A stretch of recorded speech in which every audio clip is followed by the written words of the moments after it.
सही बच्चों को नमस्कार। हम बात कर रहे थे class 11th mathematics R D Sharma. उसका एक फंडा है slope of line, straight line को हम डिस्कस कर रहे हैं। देखिए स्लोप ऑफ द लाइन क्या होती है।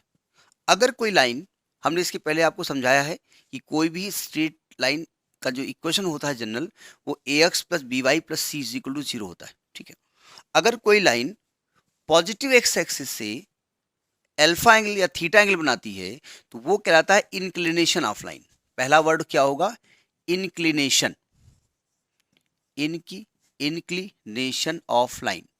ठीक है, जैसे हमने क्या कहा, ये एक्स एक्सिस वाई एक्सिस है, ये एक्स एक्सिस है, ये वाई एक्सिस है, और कोई भी लाइन पॉजिटिव एक्स एक्सिस से एंटी क्लॉकवाइज एंगल मेजर करेंगे।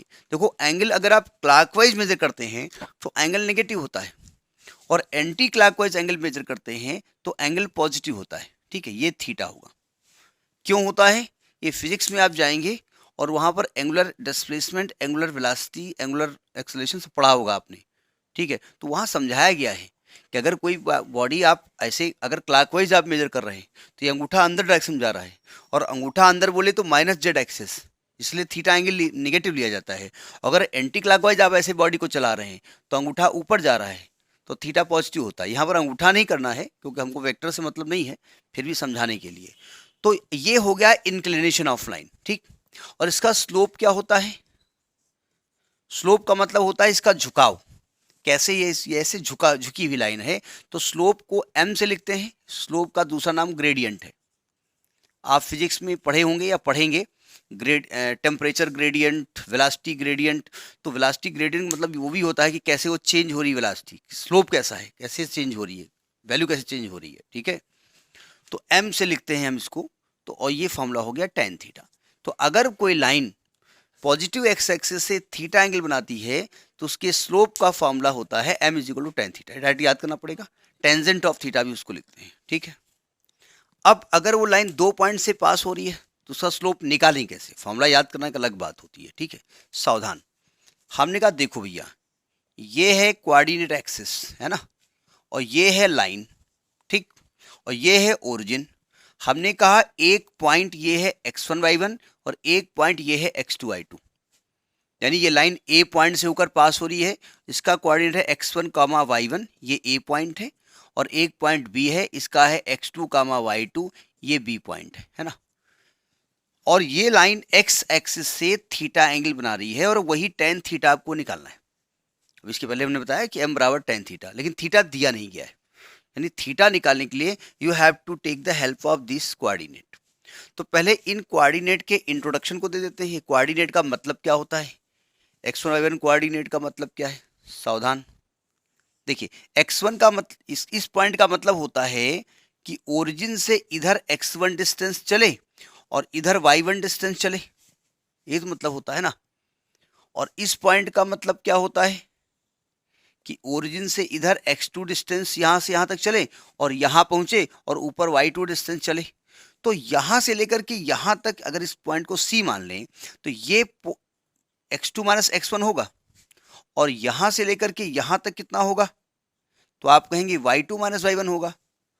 अच्छा ये बताइए, चूंकि ये x के पैरेलल है तो ये थीटा है तो ये भी थीटा होगा, करस्पॉन्डिंग एंगल होता है, संगत कोण कहते हैं इसको हिंदी में।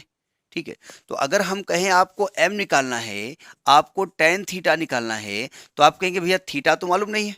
अरे नहीं मालूम है तो ये ट्रायंगल तो मालूम है ना, राइट एंगल ट्रायंगल। तो अगर राइट एंगल ट्रायंगल में टेन थीटा निकालना हो तो हम जानते हैं परपेंडिकुलर अपान बेस होता है, यानी बी सी अपान ए सी लिख सकते हैं। तो ये आपका आएगा y2 माइनस y1 अपान x2 माइनस x1, निकल आएगा। तो अगर दो पॉइंट से लाइन पास हो रही है, उसका m निकालना हो तो y2 माइनस y1 अपान x2 माइनस x1 होता है। ठीक, ये m निकालने का फॉर्मूला है। अब ये कोऑर्डिनेट, अब आप हर जगह कोऑर्डिनेट एक्सेस तो खींचोगे नहीं कि a यहाँ होगा b यहाँ होगा, तो आप दो कोऑर्डिनेट में किसी को भी x1 y1 और किसी को भी x2 y2 मान सकते हैं, लेकिन x1 y2 नहीं मान सकते। एक को x1, यहाँ x1 लिख रहे हो, यहाँ y2 लिख रहे हो, पहला x1 y1, दूसरा x2 y2 मान सकते हैं। आंसर वही आएगा। तो ये तो स्लोप निकालने का फार्मूला दो, जब थीटा दिया हो तब, अगर थीटा नहीं दिया गया है और दो पॉइंट से लाइन पास हो रही है तब। ठीक है, अब हमको कभी कभी पूछते हैं कि भाई दो लाइंस के बीच का एंगल क्या होगा, एंगल बिटवीन टू लाइन कैसे निकालते हैं। देखिए उसका लफड़ा क्या है, कैसे एंगल निकाला जाए। हम फार्मूला डिराइव इसलिए करवा रहे हैं कि भाई चलिए डेरिवेशन एग्जाम में नहीं आएगा, लेकिन प्रूफ दिया हुआ है। मान लिया आप बड़े होकर के आपके बच्चे को भी पूछेंगे कि पापा ये m बराबर ये कैसे आया, तो कहन पापा ने तो रटा ही था। तो फिर ऐसा कम से कम भूल जाओगे तो मेरा वीडियो दिखाओगे, ये आत्मा एकेडमी का वीडियो है, देखो इसमें बताया गया था, हमने इसमें देखा था। तो कोई दिक्कत नहीं, याद ना रखना, ये वीडियो बस सेव रखना है ना, ये रहेगा ही यूट्यूब पे। सुनिए ध्यान से, अगर मुझे एंगल बिटवीन टू लाइन चाहिए, एंगल बिटवीन टू लाइंस, जरा समझने की कोशिश करिएगा। देखो ध्यान से, हमने कहा देखिए ये एक लाइन है और ये एक्स एक्सिस से θ1 एंगल बनाती है। एंगल हमेशा एंटी क्लॉकवाइज बनाएंगे पहली बात तो, और पॉजिटिव एक्स एक्सिस से एंटी क्लॉकवाइज ऐसे ही जाएंगे तभी बनेगा। और एक दूसरी लाइन है वो यहां से θ2 एंगल बना रही है, ठीक है, और इनके बीच का एंगल ये थीटा है, तो यही आपको थीटा निकालना है, ठीक है। θ1, θ2 और थीटा। θ1 के बारे में हमको एक जानकारी है कि अगर मैं tan θ1 लिखता हूं तो this is the slope of first line, यानी इस लाइन का स्लोप अगर मैं यहां पर m1 मान लेता हूं, स्लोप मतलब इसकी लंबाई नहीं है, m1 उसको इंडिकेट कर रहे हैं, तो tan θ1 होता है, और अगर m2 मान लेता हूं तो tan θ2 होता है, लेकिन निकालना तो थीटा है।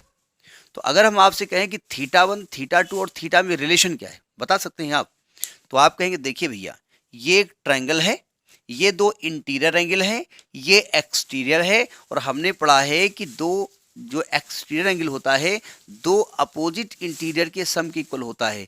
तो हमने पढ़ा है कि as θ2 is equal to θ1 plus theta, पढ़ा है ना आपने। तो यहाँ से थीटा निकाल लो, तो थीटा निकालोगे तो थीटा इज इक्वल टू क्या होगा, tan, क्या लिख रहा हूँ भाई, tan कहाँ से भी आ गया, वो दिमाग में tan घुसा हुआ है ना। तो theta will equal to θ2 minus θ1, ठीक। डायग्राम का काम खत्म हो गया ना, डायग्राम को रब कर देते हैं क्योंकि जगह घेरा है, राइटिंग थोड़ा मेरी गंदी है। अब चूंकि हमें तो यूज करना है tan θ1 का, तो दोनों तरफ tan लगा दो, तो जब दोनों तरफ tan लगा देंगे तो आएगा tan θ बराबर tan, यह आएगा θ2 माइनस θ1। अब यहाँ पर tan a माइनस बी का फॉर्मूला हमारे पास होता है tan a minus tan b upon 1 plus tan a into tan b। अब ये प्रूफ नहीं बताएंगे, ये आपको फॉर्मूला याद करना पड़ेगा। तो आएगा tan θ2 minus tan θ1 upon 1 plus tan θ2 into tan θ1। तो tan theta is equal to ये m2 हो गया, m2 minus m1 upon 1 plus m1 into m2। तो ये दोनों के बीच अगर एंगल थीटा है तो ये फार्मूला tan थीटा निकालने का होता है। लेकिन एक लफड़ा होता है कि भैया मैं m1 पहले लिखूं या m2 पहले लिखूं, m1 पहले लिखूं या m2 पहले लिखूं। क्यों? क्योंकि m1 m2 डिसाइड हम करेंगे। हाँ, आप जिसको θ1 मान रहे हो मैं उसको θ2 मान लूँ तो क्या होगा, तो आंसर अलग आएगा ना, कोई दिक्कत नहीं है। इसको मॉड लगा दो और बाहर प्लस माइनस लगा दो, दोनों आंसर आप लिखोगे, पॉजिटिव वैल्यू भी निगेटिव वैल्यू भी। क्यों भाई, ऐसा क्यों होगा, सावधान। देखो ये दो लाइनें हैं, अगर आप कहोगे इन लाइन के बीच का एंगल 45 डिग्री है तो भैया ये एंगल भी तो है 135, तो दोनों एंगल लिखने पड़ेंगे आपको।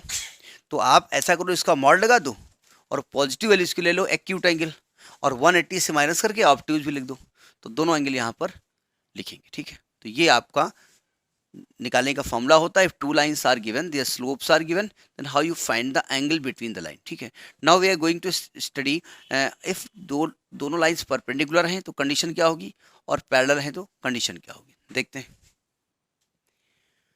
अब कहते हैं दोनों लाइनों के पैरेलल होने की कंडीशन लगाओ। तो एक तो मैथमेटिकली हम प्रूव करेंगे, एक लॉजिकली हम डायग्राम से शो कर देंगे। मैथमेटिकली देखिए, अभी हम पढ़ चुके हैं कि भाई दो लाइन के बीच अगर एंगल थीटा है तो ये होता है m2 minus m1 upon 1 plus m1 into m2। अब सिंपल सी बात है, ये दो लाइनों के बीच में एंगल थीटा है, अगर आप पैरेलल कर दोगे तो थीटा कितना हो जाएगी, 0। अगर ऐसे लाइन हो गई पैरेलल, ठीक है, यानी अगर ये पैरेलल हैं, इफ लाइंस आर पैरेलल, तो थीटा क्या हो जाएगा, यहाँ पर 0 हो जाएगा। क्यों? क्योंकि lines are parallel, as lines are parallel. तो अगर यहाँ पर हम लिखेंगे यहाँ पर tan 0, तो आएगा tan 0 is equal to m2 minus m1 upon 1 plus m1 into m2। तो अगर हम वैल्यू रखें tan 0 की वैल्यू क्या होती है 0, तो ये 0 हो जाएगा। तो आएगा m2 माइनस m1 अपान, ये m1 माइनस m2 भी हो सकता है, इसमें कंफ्यूज मत होइएगा क्योंकि आंसर दोनों लिखने हैं प्लस माइनस करके, अपान 1 plus m1 into m2। Cross multiply करेंगे तो m2 माइनस m1 0 हो जाएगा, तो m2 is equal to m1 हो जाएगा। तो अगर दो लाइनें पैरेलल हैं तो उनके बीच जो एंगल होगा वो स्लोप दोनों का बराबर होगा। अगर हम केवल डायग्राम से समझें तो देखिए ये लाइन और ये लाइन पैरेलल है, ये x से θ1 एंगल बना रही है, θ2 बना रही है। तो भैया अगर पैरेलल है तो आपको दिख नहीं रहा θ1 is equal to θ2 corresponding angle है। अगर tan लगा दोगे तो ये बन जाएगा tan θ1 is equal to tan θ2, यानी m1 is equal to m2। तो ऐसे भी आप कर सकते हैं। तो ये पैरेलल होने की कंडीशन है, हर जगह कंडीशन प्रूफ नहीं की जाएगी, ये आपको याद होनी चाहिए। अब अगर कह रहे हैं अगर परपेंडिकुलर है तब क्या करेंगे। अब देखिए परपेंडिकुलर होने की कंडीशन क्या होती है कि दोनों के बीच एंगल कितना होगा 90 डिग्री होगा, ठीक है। तो आप कहेंगे देखो tan थीटा का फॉर्मूला होता है और यहाँ थीटा कितना है 90 डिग्री, क्यों, because both the lines are perpendicular. अब हम तो इसी में रब करके लिख दिया, आपको अलग से करना पड़ेगा। तो यानी यहाँ पर थीटा कितना हो जाएगा 90, और tan 90 की वैल्यू क्या होती है इनफाइनाइट होती है। और इनफाइनाइट को कैलकुलेट करने के लिए हम क्या करते हैं 1/0 लिखते हैं। यहाँ पर क्या लिख देंगे 1/0। तो जब 1/0 लिखेंगे और इनका क्रॉस मल्टीप्लाई करेंगे तो क्या आएगा, ये 1 से मल्टीप्लाई होगा, ये 0 से मल्टीप्लाई होगा, तो आएगा 1 plus m1 into m2 is equal to 0।